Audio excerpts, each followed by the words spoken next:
On est en train de faire le beat, mais maintenant on le vit bien. Au début, on avait un peu de mal, maintenant.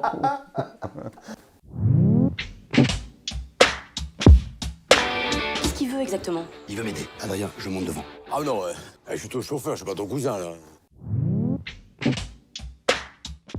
C'est formidable, les duos d'hommes ou les duos de femmes. Thelma et Louise ou les compères ou les fugitifs. Ça marche toujours, on met deux personnes On n'a rien à faire ensemble. voilà, qui n'ont pas le même rythme cardiaque et organique. Et vas-y que je te les lâche avec un scénario. Hein. Si c'est pour faire de l'improvisation, ça peut pas marcher. Cousin! Ah, tu m'as manqué! On est très semblable à ça dans la vie, mais on a les mêmes valeurs. On a le même moteur, mais on n'a pas la même carcasse.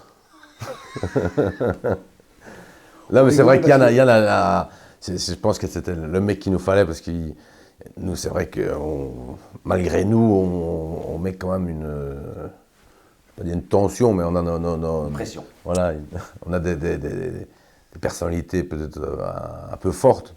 Et je dis pas que Yann n'a pas une personnalité forte, mais où il l'a bien joué, c'est qu'on le trouvait tous les matins, on lui faisait des propositions. Et Yann nous disait à chacun, on avait tout à fait raison, oui. Et puis il faisait exactement ce qu'il voulait après. Et nous, on pensait qu'on avait raison, donc on était contents. La moitié du film est faite quand on a bien casté ces personnages. Je ne dis pas que bien casté dans le sens, il a eu raison de nous prendre tous les deux. Non, de bien casser, ça veut dire de mettre François pour le personnage qui va aller, et moi pour le personnage qui va m'aller. Ça s'impose comme ça, c'est tellement plus simple. Quelquefois, faire simple, c'est ce qu'il y a de plus malin. Il faut juste signer là dans la petite case. Il a signé. Non. Mon rôle est nettement plus technique et plus subtil que le rôle de Vincent, et je pense pas qu'il aurait... Hein, je me trompe? Vincent, c'est plus, je dirais, monotone, quoi. C'est un bloc de Granit. De granit, voilà.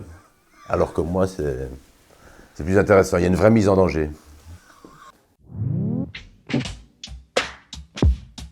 Depardieu, Gabin. Arrête. Quoi, Non, mais il y a un fauteuil pour deux, il y a le flic de Beverly Hills, il y en a plein. Bah, ils ne viennent pas là, mais. Il y en a plein. Il y a la traversée de Paris. Je vais regarder avec sur les Internet. Gabin. Là, vous imaginez que ça fait 6 semaines qu'on fait les tournées des salles en France, et que de temps en temps, on se rate un peu comme ça. Je veux dire, on a pris Mais l'habitude. là, on se rate pas trop, Non, là. on n'a plus beaucoup d'amour propre, quoi. Sincèrement, on est en train de faire le beat, mais maintenant on le vit bien. Au début, on avait un peu de mal, maintenant... Non. Ah non, je vais même vous dire un Trop truc. de boulot. Je vais même vous dire un truc.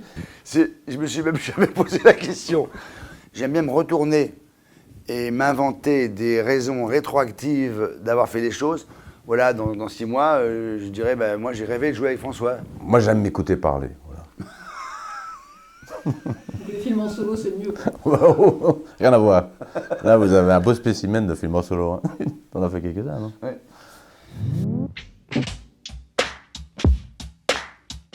Je l'aime énormément aussi quand il est très sérieux. J'ai adoré dans Les Cowboys. Non.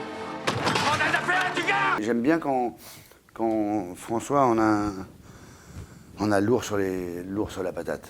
Je l'ai chopé 2-3 fois avec des trucs à résoudre. Sa tête change et pendant un quart d'heure, je le regarde et ça m'amuse la façon dont ça circule et l'inquiétude que ça crée en lui. Et qui est un mélange de... ça n'a aucune espèce d'importance et en même temps c'est tragique et je ne sais pas bien comment je vais m'en sortir.